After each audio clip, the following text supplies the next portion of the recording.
The coarse spire hung above Erythro's 9 like a glass spear.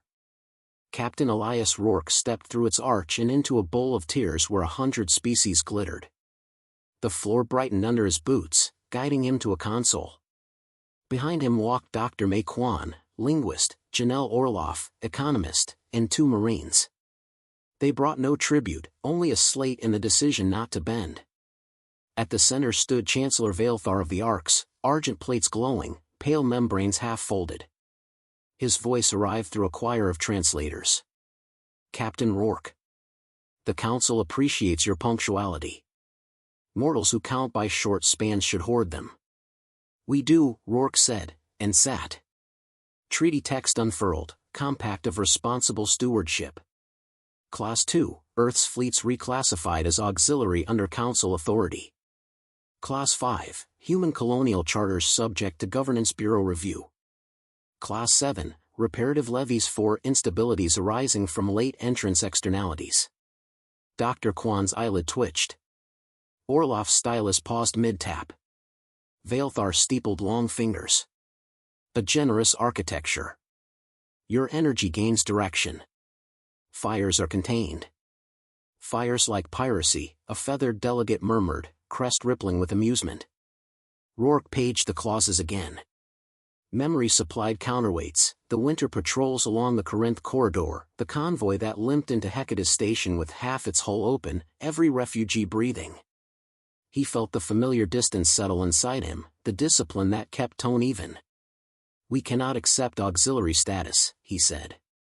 Human ships answer to human command. Emotive phrasing, Vaelthar replied. Authority flows from competence. The Council holds the largest pattern library for conflict. You possess spirit. Soft laughter rustled across tears. Rourke changed the projection. Human networks brightened, rescue corridors stitched by ugly, stubborn ships, relay webs hammered from scrap and promise. We built this wall, he said. It stands because we decided it would. Vaelthar didn't look. Your wall buttresses ours. Efficient, if directed. Without direction, duplication breeds waste. He highlighted Clause 7. Levies are modest. Late entrants draw from reservoirs they did not fill. We filled ours with blood, Rourke said. The bowl hummed.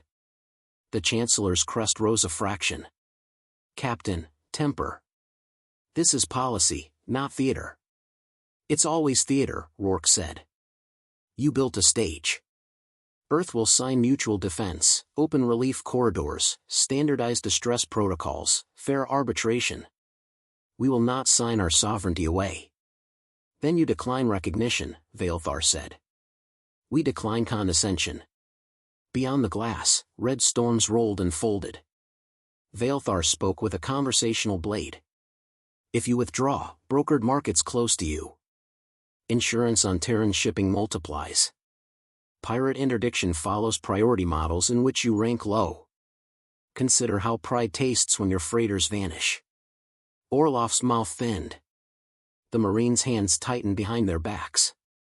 Rourke considered Earth's crescent nights, the little stations with no names here, the thank you packets his crews had received after pushing raiders off a lane. He thought of power that grows when people look away. He stood. The chair's legs whispered. If the price of your protection is our submission, we will live without both. A hiss moved through the tiers. The feathered delegate's crest flickered yellow. The crystalline envoy chimed a dissonant note.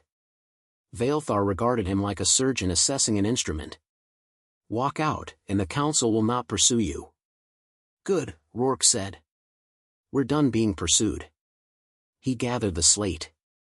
Orloff rose. Dr. Kwan let the console go.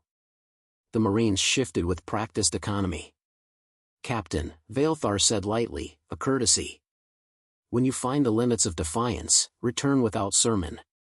When you find the limits of power, Rourke said, call without threats. He took 3 steps. The floor brightened as if eager to expel an inconvenience. Whispers rose, primitive, impulsive, provincial. He paused beneath the arch where a voice carried cleanly if the speaker did not rush. If the Council wants partnership, he said, you know where to find us. Treat Earth as equal, and we will hold your lines again. Treat us as auxiliary, and you can test the strength of your wall without ours. He did not wait for an answer. The Spire's spine thrummed in the external hall. Elevator pods hung like clear seeds. As they entered, Orloff exhaled. They'll make good on the premiums. I know, Rourke said. Dr. Kwan watched red bands slide over the gas giant's skin. We just taught them we can leave. We just taught ourselves, he answered. The pod plunged along the tower's edge. The Terran corvette Resolute waited with scarred hull and wake. Rourke felt the drop steady as the pod approached the embark ring. Signal the fleet, he said.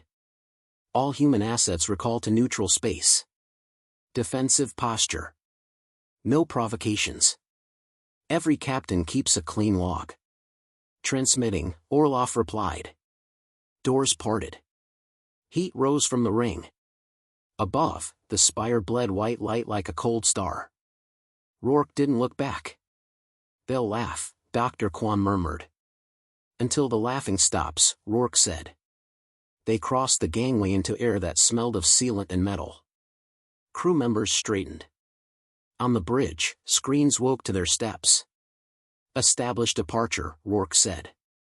Traffic clearance if they grant it, safe drift if they don't. Aye, the helmsman said. Clearance pending. Spire control queries route and reason. Respond, because we choose. A beat, then the helmsman smiled. Departure corridor assigned. Rourke took the con long enough to feel the ship breathe, then returned it to the watch. The Spire receded on the feed. Freighters drifted, patrol craft prowled. Message from Border Command, Orloff said. Independent captains request confirmation. Are we truly leaving? Confirm, Rourke said. Tell them we hold rescue protocols. We don't abandon the lost. We abandon the leash. And if the Council tests us? Dr. Kwan asked. Then we find out who we are, he said. Engines spooled. The Resolute rotated, nose to the dark between lanes, and slipped into a corridor that belonged to no flag. Behind them, laughter thinned into the hiss of distance. Ahead, the stars burned with indifferent light that had never asked anyone to kneel. He Resolute cut through neutral space like a scar of iron across black glass. Captain Elias Ror sat in his command chair, not to rest but to anchor himself against the tide of reports streaming in from every corner of the Terran fleet. The decision had been made in the Spire, but now came the reckoning. Every word he'd spoken there echoed back to him in encrypted bursts from Sol, Luna, and the farthest outposts. Is it true? Did we walk away? Yes, he murmured, reading Orloff's relay. We walked away. Around him, the bridge hummed with quiet activity. No one raised their voice. A ship in transition balanced between defiance and calm, and the crew sensed that their discipline mattered more now than ever. Dr. May Kwan approached, hands folded behind her back. The feeds are unstable, but one thing is clear, people are listening. Smaller species on the Fringe have started sending messages, veiled, but all carrying the same thought: if the humans can stand, maybe we can too. Rourke nodded. Hope spreads faster than fuel. And it burns longer. She hesitated. But hope also attracts fire. Before he could answer, Orloff called from the communications station. Sir, priority burst from Earth Command. They request immediate confirmation of our intent. Civil councils are divided. Some fear retaliation, some are already cheering in the streets. Rourke gestured. Put it through. The holo lit with the image of Admiral Nadir, Chief of Terran Defense. His broad shoulders carried the weight of 12 billion lives. Captain Rourke, the Admiral said, his tone sharp. Reports say you rejected the treaty outright. Is that accurate? It is, Rourke replied. Auxiliary status was unacceptable. Nadir's jaw tightened, but his eyes gleamed with reluctant pride. You realize what this means. Trade networks, insurance, all the lines we relied on, they'll choke us out if they can. They'll try, Rourke said. But every route they control, we've already patrolled. Every convoy they claim to protect, we've already saved. Silence stretched. Then Nadir inclined his head. Very well. I'll deliver the news to the assembly. Prepare Sol for full defensive readiness. No provocations. We'll hold ground until the galaxy remembers who kept their borders safe. The feed cut. The crew exchanged glances. Dr. Kwan broke the quiet. That didn't sound like condemnation. It wasn't, Rourke said. It was acknowledgement. Far away, in the chambers of the council, the story was very different. Chancellor Vaelthar stood before the tiers, his crest half flared in irritation. The humans have departed. So be it. Their absence does not hinder us. Yet murmurs rippled like cracks in stone. A crystalline envoy chimed uneasily. Already, frontier patrols weaken. Their fleets covered sectors our projections cannot replace. They refused integration, Vaelthar snapped. Let them pay the cost. But another voice cut across the chamber, a younger delegate from the Xi Collective. Her eyes glowed with nervous fire. Counselors, do you not see? The humans carried routes no one else dared guard. Refugees trusted them, not us. Already I received transmissions, pirates moving without fear, Fringe colonies begging for aid. Are we to tell them the council will come eventually, when schedules allow? Vaelthar's membranes quivered. We cannot let one race dictate policy through tantrum. The galaxy will not collapse because primitives took offense. The hall filled with uneasy silence. Back aboard the Resolute, the crew monitored the first consequences. Sir, Orloff said, scanning a fresh relay. Reports from the Corinth corridor. Without our patrols, 2 convoys were hit within 12 hours. Raiders broadcast their attacks openly. They're bragging that the Terran shield is gone. Dr. Kwan leaned on the console. Word spreads like wildfire. The council underestimated the fear those raiders bring. Rourke's eyes hardened. And they underestimated the weight of absence. Sometimes silence roars louder than guns. He rose and moved toward the observation deck. Below, Erythros 9 swirled red in the distance, storms curling like spilled blood. Beyond it stretched the unmarked lanes, filled with travelers who now faced the dark without human escorts.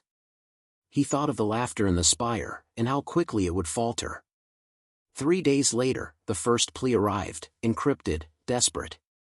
A minor species, the Thalari, had lost half their fleet to raids. They begged for Terran intervention. They aren't council members, Orloff noted, scanning the plea. They've always been ignored. No one else will answer. Rourke closed his eyes briefly. Then we will. Quietly. Not as their auxiliaries, never again, but as humans who don't abandon the lost. Orders went out. A single destroyer, the Ajax, diverted course. Hours later came confirmation, pirates routed, survivors rescued, gratitude flooding the channels. And the galaxy took notice. Meanwhile, in the council chamber, voices rose like storm winds. You cannot ignore this, shouted the crystalline envoy. Our trade lanes collapse.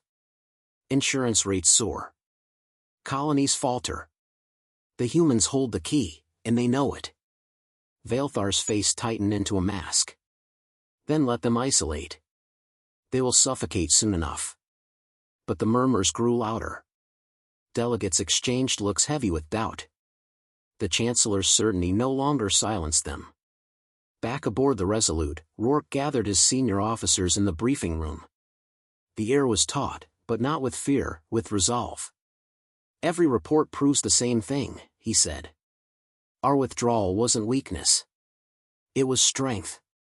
We've shown the galaxy we can leave the table and still stand. They're beginning to realize they cannot. Dr. Kwan leaned forward. But the council won't admit it easily. Pride blinds as much as fear. Then we let time do its work, Rourke said. Every raided convoy, every colony left unprotected, each one is another reminder that human absence is a wound they cannot close. Orloff allowed herself a thin smile. And when they finally come knocking? Rourke's voice was steady, edged like tempered steel. Then we'll decide if we answer. On our terms. He looked around the table at faces lit by resolve rather than submission. They had walked away from the grandest council in the galaxy, and instead of collapsing, humanity had begun to rise taller. The chamber was quiet, yet the silence was alive, humming with something stronger than defiance, certainty. Rourke folded his hands on the table. This is only the beginning. The council thought our strength was borrowed. They're about to learn it was ours all along. Outside the viewport, the stars stretched endlessly, waiting. The weeks bled together. Reports came daily, each carrying the same refrain: lanes burned, colonies abandoned, border wars reignited. Without Terran fleets, the careful balance unraveled. Captain Elias Ror followed the updates in silence, letting others voice the weight that grew heavier with every message. Orloff read from her console. Fourth convoy struck in the Haver Expanse. Casualties in the thousands.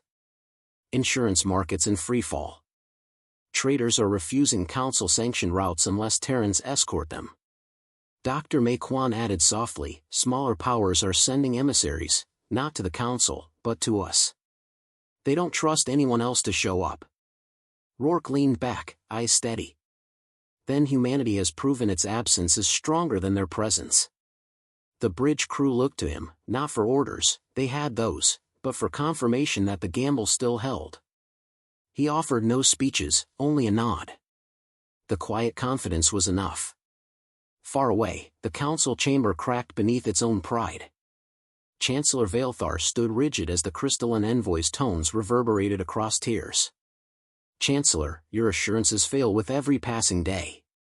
Trade collapses. Pirates grow fat. And now colonies consider secession. You insisted the humans were insignificant. Evidence proves the opposite. Vaelthar's membranes drew tight. Their fleets were useful, not vital. We will adjust. The Jai delegate slammed a clawed hand on the console. Adjust? Tell that to the families slaughtered on the corridors they once patrolled. Tell that to the colonies begging for Terran aid while our fleets arrived days late. The hall filled with rising voices. For the first time, Vaelthar's authority did not silence them. Back in Sol, the assembly dome on Luna glowed with soft light as the human delegation prepared for a visitor none had expected so soon. A council envoy, cloaked in humbled protocol, arrived in silence. The galaxy's grand arbiters, once arrogant, now came to knock on Earth's door. Rourke stood at the head of the reception hall. He wore no medals, only the uniform of a fleet captain, clean and plain. Dr. Quan and Orloff flanked him, their presence deliberate. Humanity's strength was not just ships, but knowledge and resolve. The envoy's voice, filtered through translators, carried a note of unease. Captain Rourke, honored delegates, I bring words from the council. They regret the discord. They request your return to the Spire to resume peace talks. Request? Orloff asked, her tone sharp. Yes, the envoy said, hesitation clear. The council acknowledges the oversight in your treatment. Rourke studied the envoy for a long breath. An oversight, he repeated. His voice was calm, but the silence that followed pressed hard. That word will not cover the insult, nor the blood spilled since we walked out. The envoy shifted uncomfortably. Without your fleets, instability spreads. The council seeks partnership again. Dr. Quan's eyes narrowed. Partnership? Or subservience under a softer word? The envoy faltered. Partnership. Rourke stepped closer, the weight of Sol behind him. Understand this clearly. We will not return as auxiliaries. We will not kneel in your chamber while you write clauses that strip us of command. If you want humanity at the table, it will be as equals. Nothing less. The envoy inclined his head, membranes twitching. I will deliver your terms. Do more than deliver, Rourke said. Make sure they listen. Because if they do not, the galaxy will learn how much louder our silence can become. Days later, the council reconvened. Delegates filled the chamber with tense anticipation. The envoy repeated Rourke's terms before the assembly: sovereignty intact, fleets autonomous, humans recognized as full equals. Vaelthar's voice cut cold. Unacceptable. They dictate conditions as if we were supplicants. We cannot yield to primitives. But the chamber erupted, not with laughter this time, but with fury. You cannot stop the pirates, the crystalline envoy thundered. Without humans, the lanes collapse. Our colonies beg for Terran patrols, cried the Xi delegate. We would sign their terms this instant. Even old allies of the Ark shifted uncomfortably. The cost of arrogance lay too bare to ignore. Vaelthar's crest flared in protest, but the tide had turned. The council voted, over his objections, to accept negotiation on human terms. For the first time in its history, the Spire bowed. When the confirmation reached Sol, Rourke stood on the command balcony of the Resolute. Stars stretched like witnesses across the void. Orloff handed him the final message. They agreed, she said simply. Rourke read it once, then folded the slate. Not agreed. Admitted. Dr. Kwan stepped beside him. Do you trust them? No, Rourke said. But trust was never the goal. Respect is. And that we've earned.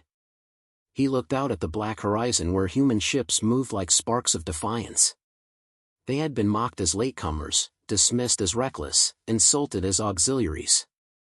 But they had walked away, and in that act revealed a truth the galaxy could no longer ignore: humanity's strength lay not in being welcomed, but in refusing to kneel. Later, in Luna's great dome, the human assembly met to seal the next step. No cheering, no celebration. Only the quiet resolve of a people who had stared down an empire of worlds and held their ground. Rourke addressed the gathering, his words measured. We are not conquerors. We did not walk away to rule. We walked away to stand. Let this be remembered: no council, no treaty, no power has the right to strip us of who we are. If they want our hand, they will meet our eyes. The chamber filled with solemn agreement. Humanity had found its voice, not in battle, not in conquest, but in refusal. And across the galaxy, whispers spread: the humans said no, and the stars listened.